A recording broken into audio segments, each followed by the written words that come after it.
sa Inari Center Antipolo, muling umapoy ang bakbakan sa liga. Rain or Shine Elasto Painters kontra Barangay Ginebra San Miguel, parehong ayaw magpadaig sa gera.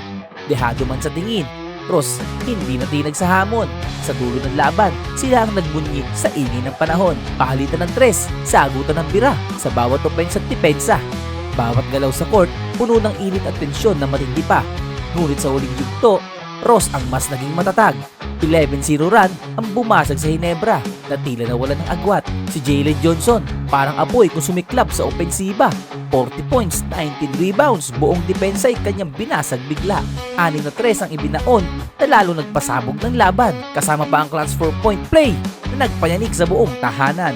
Hindi rin nagpahuli si Jonard Clarito sa matinding salpukan. Clutch 3 sa dulo, lalo na dagdag ng kaba sa kalaban. Habang sina Adrian Nocum at Gian Mamuyak todo bigay sa bawat habol, kaya Ginebra sa ending tuluyang naipit at nakontrol.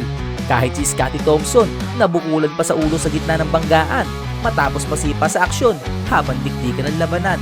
Pero kahit masakit at halatang tinamaan sa sagupaan, nakapagpaon pa rin ng 4 na puntos sa uling segundo ng bakbakan.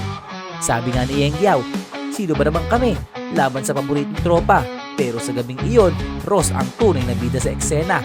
Hindi man sila ang inaasahan ng karamihan sa simula ng serye. Pinatunayan nilang sa pusong palaban kahit dihadoy pwedeng maghari sa huli.